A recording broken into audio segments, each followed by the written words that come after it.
name is Steve Butner. I'm the Director of Media and Technology. Welcome to another of series of YouTube presentation families with the Edina Public Schools 2020-2021 instructional year. Boy, it's been a roller coaster. As we switch into distance learning, DMTS thought it would be a great time to provide additional resources to our parents to assist them to ensure their child is successful. Here are a series of slides brought to you by my friends Mike Walker and Sean Beaverson to assist you. Mike, next slide. So when we're talking about distance learning, one of the key terms that we need to address is that we're doing something, students and teachers learning and working together at the same time. And we'll talk about the tools that we use to do that a little bit later. And along with me, I'm a secondary digital learning specialist, and along with me is Sean Beaverson, who is our elementary digital learning specialist, and he'll talk about the next method of delivery.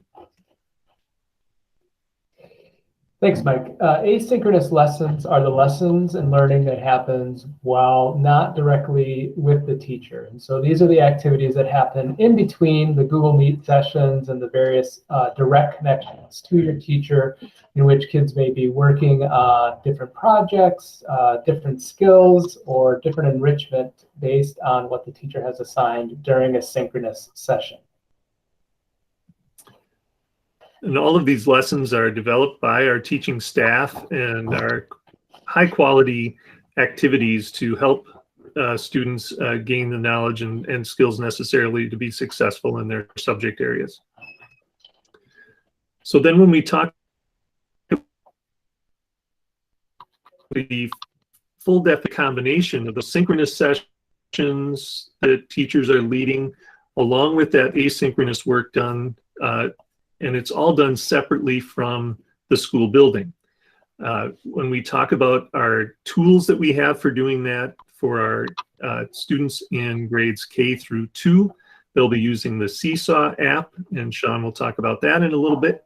And then for our students in grades 3 through 12, we're using Schoology as our learning management system that contains all the communication and assignments and activities that kids will be doing within that system. And then the students will be following the teacher's instructions throughout the day. And Sean's going to get into kind of what that schedule looks like.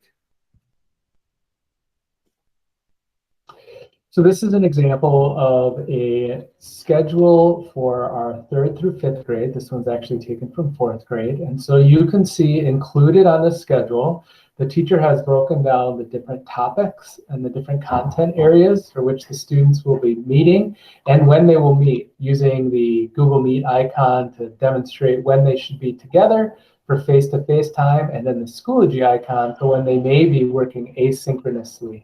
And so when looking at this, you can see the day is paced out with some direct connection to the teachers, and then included time for the students to work independently when they'll be away from the screen, perhaps, and working at home based on what the teacher has shared. The next version is a daily checklist that our K2 teachers are starting to use in Seesaw. And so you'll see something like this in Seesaw if you have a kindergarten, 1st, or 2nd grade teacher. The daily checklists also include the link to the Google Meet session, so students know when to connect to Google Meet, the nickname for the Google Meet session, and then the various times that different activities are happening during the day. You can also see that they have called out the Seesaw activities, and those are the asynchronous. And so on the left-hand side, you have the synchronous sessions when they'll meet with their teacher or a small group, and then on the right-hand side, they have the asynchronous lessons in this particular example.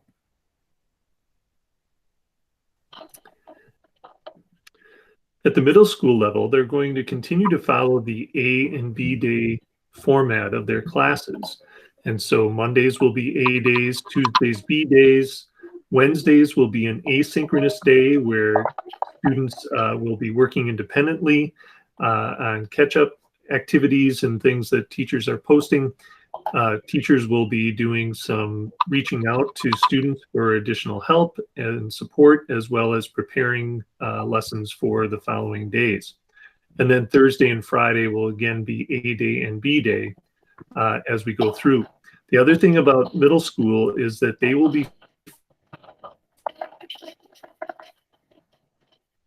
the bells and class, a synchronous session at the start of every class. It may last anywhere from 10 to 15 minutes or a little bit longer to kind of make sure everyone's on board with what's happening during that day.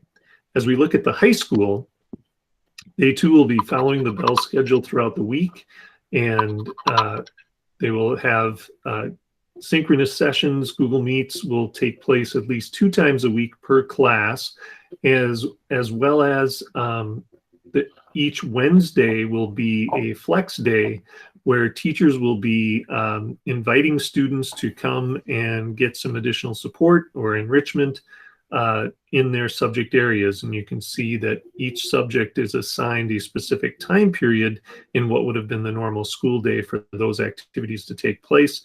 There will also be asynchronous assignments that students will be completing on those days. For the high school, for their attendance, they will continue to use attendance-based assignments on Monday, Tuesday, Thursday, and Friday. So those will be available by at least 8 a.m. and due by 3:30 p.m.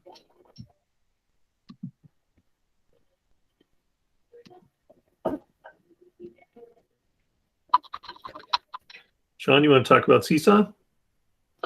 Yeah, so as has been mentioned, we have 2 different platforms for supporting learning, and they become even more important when we're doing distance learning.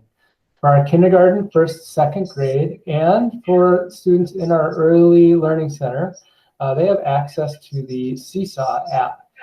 Seesaw has been pre-installed on all of the district-provided iPads, and there are 2 different apps. The class app is included on the district-provided iPads, and this is where the students interact with the teacher directly. We use the home learning codes in the class app, so it creates a private and secure connection between the student and the teacher. The other app that families can download on a personal device is the Family app. This app allows for communications from the teacher to the parents or caregivers of the student. The Family app cannot be installed on the district-provided iPad and can only be installed on a personal device. You can always access Seesaw through the web as well. So if you get a code to join the Family app and don't have a smart device, you can use the web to connect to the Family app on Seesaw as well. Sometimes you'll run into some trouble with Seesaw. Sometimes Seesaw may pause as things are trying to be uploaded. The best fix for those are a hard reset of the iPad, which is holding down the home button until the slider toggles on, and then turning off the device and turning it back on again. We do occasionally update the app based on Seesaw releases, and when we have an update, we'll either run those automatically, or if it looks like it's going to be a major update, we will make sure and communicate to families and teachers that that update is happening. Some things you might experience in the Seesaw app, I'll cover on the next here. So you should have gotten a home learning code, as I mentioned, from your teacher, and our records indicate that most of our students have successfully connected to Seesaw. If you need a home learning code, if you somehow get disconnected, you can contact your child's homeroom teacher or your site's media specialist, and they will help generate a new one of these Seesaw home learning codes for you. After you're getting connected, I'll show you a little bit about what it looks like in Seesaw. So in the class app in Seesaw, there are activities, and this is where most of the, again, asynchronous or independent practice work happens. And when you're in Seesaw or looking over your student's shoulder as they look in Seesaw, you're going to see in the middle an activities pane. The red number next to the activities are the number of activities that have yet to be cleared by the teacher They may mean that they have been completed, but they're not yet looked at by the teacher, or it could be ones that are in progress. All activities in Seesaw allow you to save a draft. So if the screen time is getting long and you feel like it's time to take a break, it's okay to hit the save the draft version of it, take a break, and come back to that activity later. And that activity then will be in progress. And then once you had a little break and had some time to enjoy time away from the screen, you can return back to Seesaw and complete the assignment and click the submit, and then it will be under done. We'll go to the next slide. In some of your classes, they use folders to help differentiate between different services or different specialists. And so in the Seesaw app, on the right-hand side, you'll see a folder icon. And in that folder, underneath that folder, you will see some organization built into Seesaw by your homeroom teacher and by the other teachers that serve your students.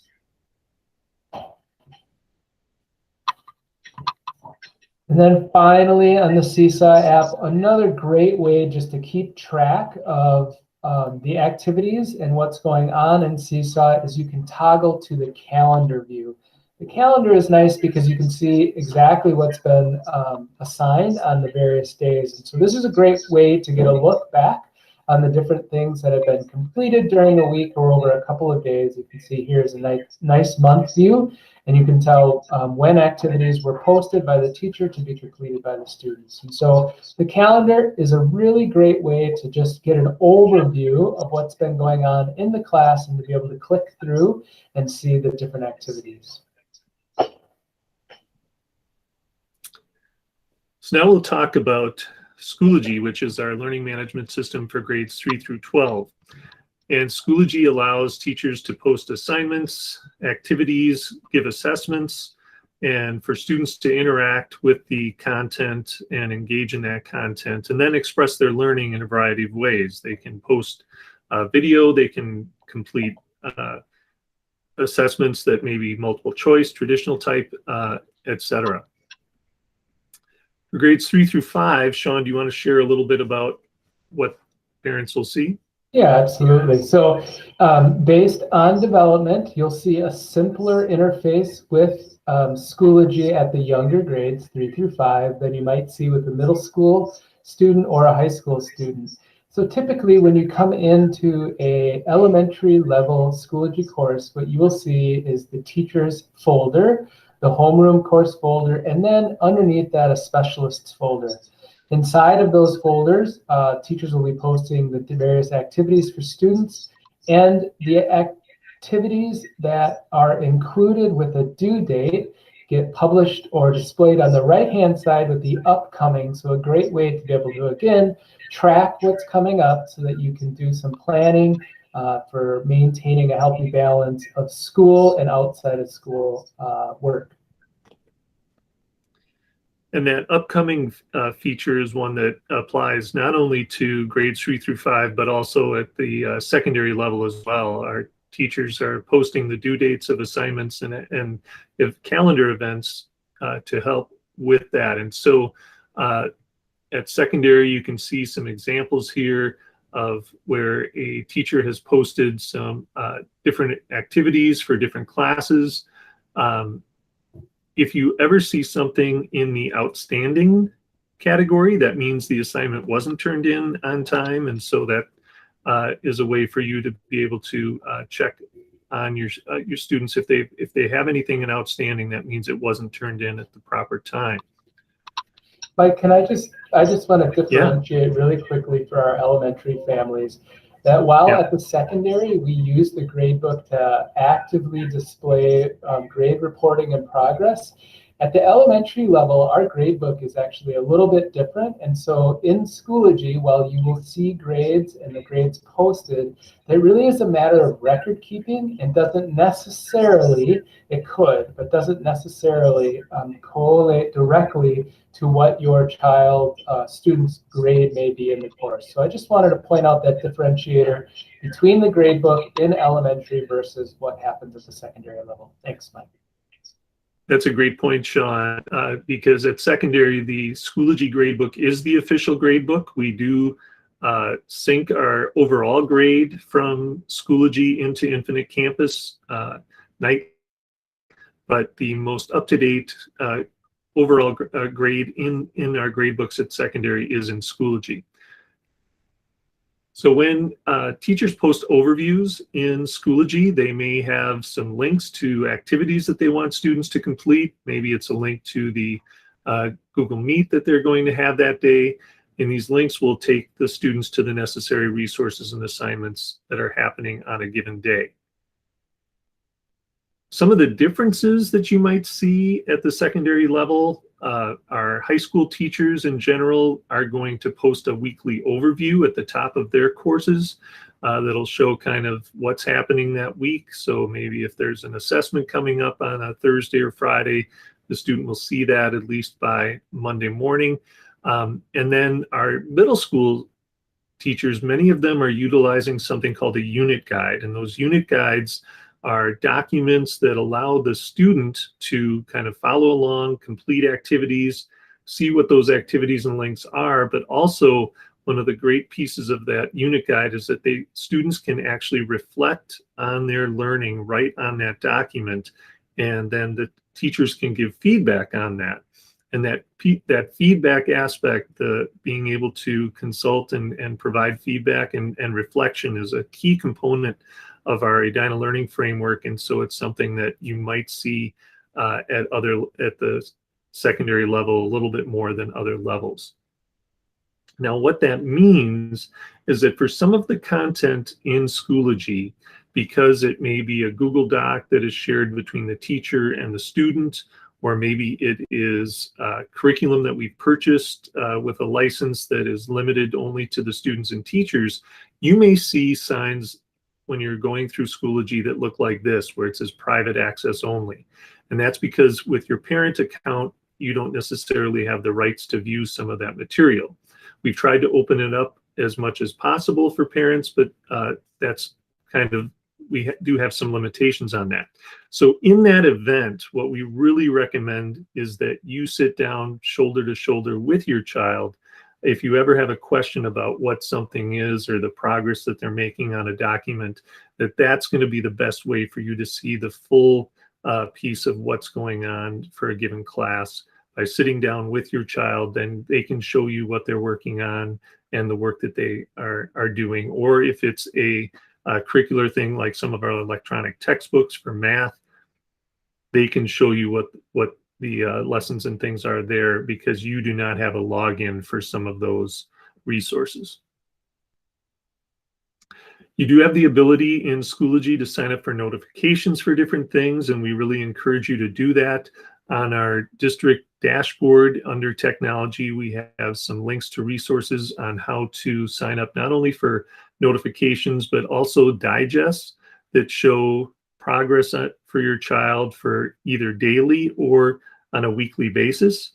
And that's a way for you to kind of keep track of things, but realize that we also want our students to gain ownership of their learning and being active participants in their learning and making sure that they're keeping track of that as well. So those digests, if you click on the arrow and go to notifications, you can sign up for those daily or weekly digest here in Schoology. And again, on our district tech dashboard, we have instructions for how to do that. Next thing is Google Meet. And I know, Steve, you want to take this one?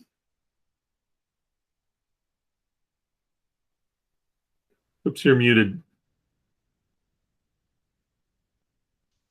I'm glad I'm able to show an example of what is a common issue when we're doing our synchronous learning. The synchronous learning tool we're using in Edina Public Schools is Google Meet. And Google Meet allows for your teacher to set up videos that will bring your students in. Generally, those sessions are either linked within your Schoology course or Seesaw information and to log in. Next slide.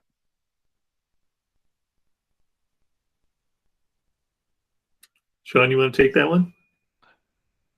Oops.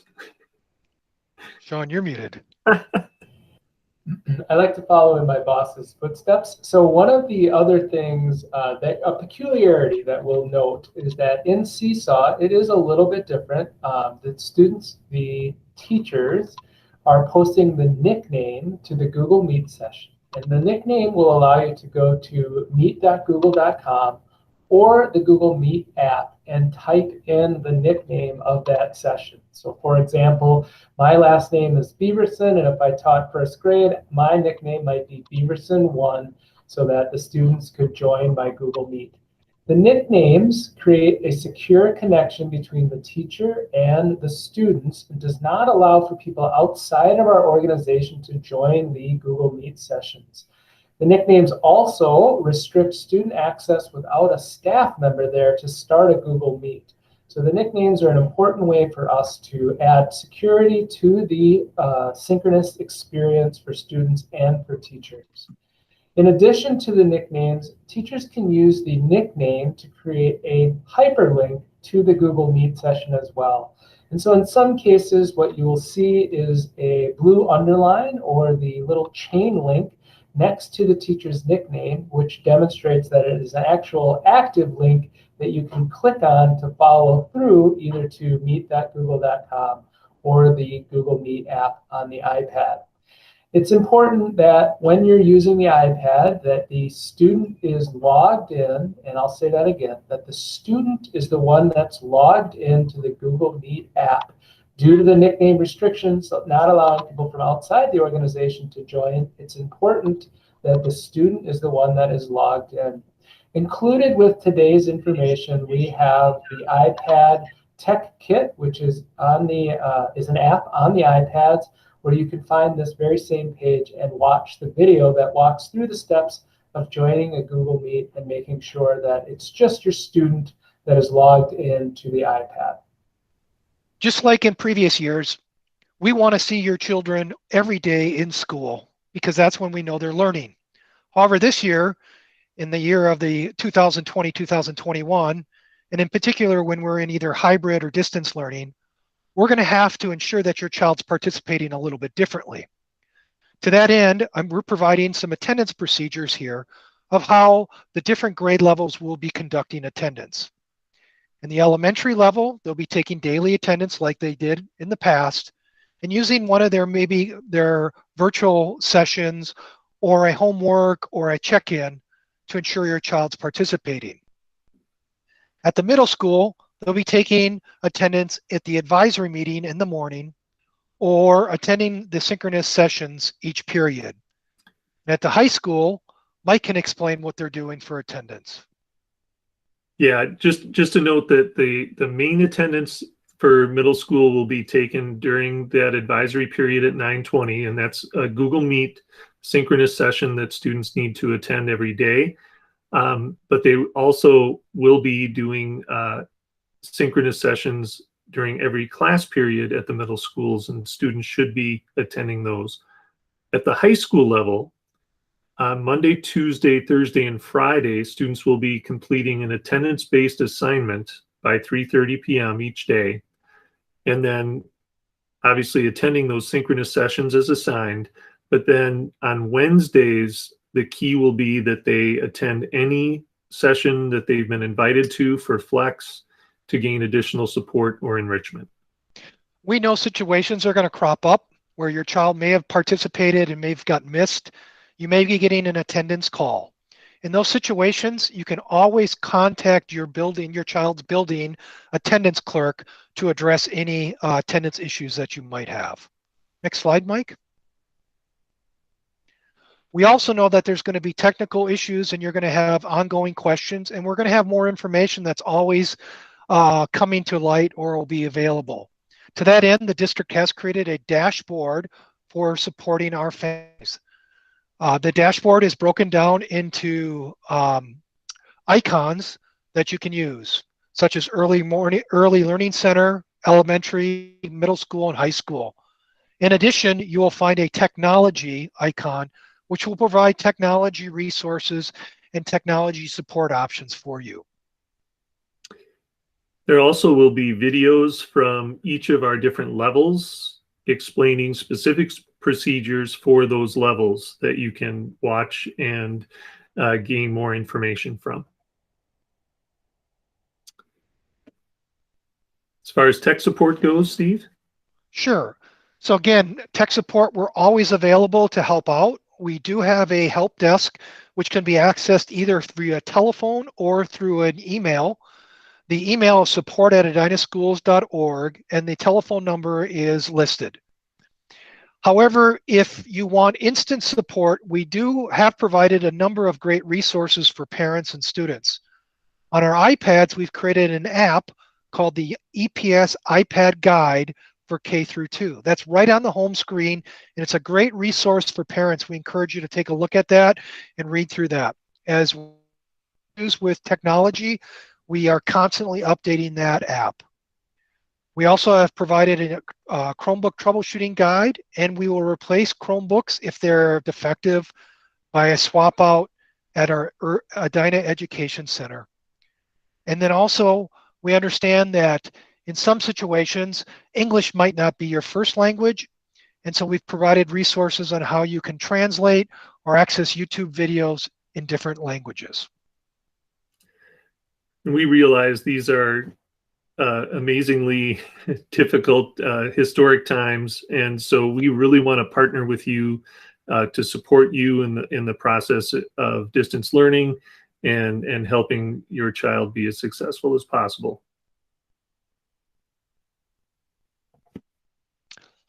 To assist us to understand better your specific issues or concerns, we have provided a Google form that we encourage you to fill out. The link is here. Will also be on our page on the website, and provides an opportunity to give us specific questions that you may have around distance learning, technology, or just any other wonderments or questions you might have. We encourage you to fill that out, and occasionally we'll be providing live Q&A sessions to help answer those questions. But in the meantime, we wish you and your child success as we transition to distance learning. Thank you. Stay safe, everybody.